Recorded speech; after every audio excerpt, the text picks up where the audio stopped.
Highways. మొన్న Nagarjuna N convention సెంటర్కి సంబంధించి హైడ్రా కూల్ చేసిన తర్వాత మనం వీడియో ఇచ్చాం. అందులో కూడా ఏం మెన్షన్ చేసాం, హైడ్రాలో ఉన్నటువంటి కమిషనర్ రంగనాథ్ క్లియర్గా ఏం చెప్పాడు, ఎన్ కన్వెన్షన్ సెంటర్ నిర్మాణం ఎక్కడైతే జరిగిందో అది full tank level and buffer zone ఉన్న ఏరియా. నాగార్జునకి ఇంకో 8 ఎకరాలు ఉంది అక్కడ, అందులో వచ్చే ఓపెన్ ప్లేస్ ఉంచాడు ఆయన. అదేదో ఈ హాల్స్ ఎన్ కన్వెన్షన్ హాల్స్ ఏవైతే ఉన్నాయో ఇవే అడ్డుగట్టి ఆ పార్కింగ్ కోసం ఉన్నట్టు కనుక వాడుకున్నట్టు full tank level buffer zone. అప్పుడు ఏమయ్యేది, మహాయితే మేము గోడలు కూల్చేవాళ్ళం, షెడ్ని కూల్చేవాళ్ళం అంతే, అంతకుమించి ఇబ్బంది ఉండేది కదా ఆయనకని చెప్పేసి అన్నాడు. మనం అదే మాట్లాడుకున్నాం.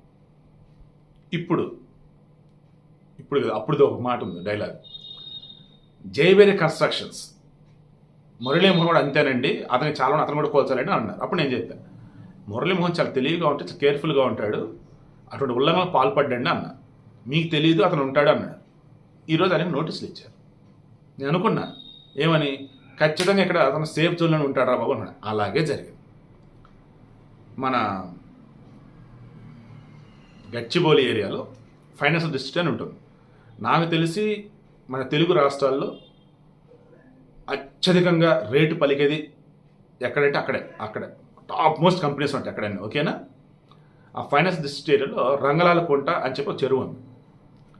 అక్కడ ఎఫ్టీఎల్ పరిధిలో ఫుల్ ట్యాంక్ లెవెల్ పరిధిలో బఫర్ జోన్ పరిధిలో ఉన్నటువంటి బిల్డింగ్స్ కొన్ని వాళ్ళు గమనించారు, వాటికి నోటీసులు ఇచ్చారు. అందులో ఈ జేబేరిది కూడా మురళీమోహన్ నోటీసులు అండి. అప్పుడు మురళీమోహన్ చెప్పాడు, నా 33 సంవత్సరాల రియల్ ఎస్టేట్ వ్యాపారంలో నేను ఏ రోజు ఎక్కడ కూడా అవకతవకలు పాల్పడలా, అక్రమాలకు పాల్పడలా, అవినీతి నేను చేయలే. వాళ్ళు ఇచ్చిన నోటీసులు నాకు అందే, నేను చెక్ చేసిన తర్వాత తెలిసింది ఏంటిది, చిన్నపాటి షెడ్లు లాంటివి వేస్తున్నారు. ఎక్కడ, ఫుల్ ట్యాంక్ లెవెల్ కూడా బఫర్ జోన్లోనే, అది హైడ్రా వచ్చి కూల్చాల్సిన అవసరం నేనే కూల్చేస్తున్నాను అన్నాడు. అది కూడా ఎంత ఆయన చెప్పింది, 3 అడుగులు అన్నాడు. సో నిజమెంత అబద్ధం ఎంత అన్నది మరలా హైడ్రా వచ్చి మరలా చూసి మురళీమోహన్ చెప్పినట్టుగా ఓన్లీ ఆ 3 అడుగులు షెడ్లా లేదు ఇంకా బిల్డింగ్లు ఉన్నాయని వాళ్ళు తెలుస్తారు. ఇప్పుడు మురళీమోహన్ చెప్పిన ప్రకారం అంత కరెక్ట్గా ఉండి కావాలంటే మళ్ళీ క్రాస్ చెక్ చేసుకోవచ్చు వాళ్ళు.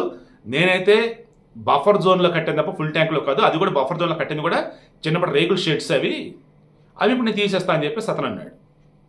సో ఇది అనమాట.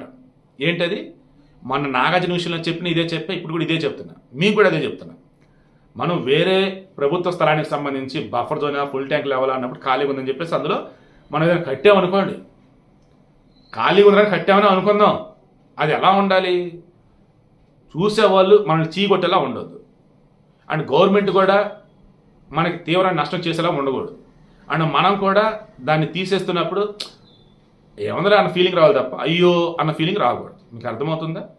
ఆ బఫర్ జోన్ ఫుల్ ట్యాంక్ లెవెల్కి సంబంధించి కూడా కొన్ని చోట్ల పట్టాలోనే సర్వేలోనే అద్దెనిధులు అంటున్నప్పుడు కూడా ఇదే చెప్పాను, వ్యవసాయ భూములు అన్నట్టు వాడుకోవాలి, లేదా నర్సరీ లాంటివి పెట్టుకోవాలి, లేదా పార్కింగ్ లాంటివి అన్నట్టు, అంతే తప్ప శాస్త్ర నిర్మాణాలు చేపడితే మాత్రం ఖచ్చితంగా కూల్ చేస్తారు. So be careful.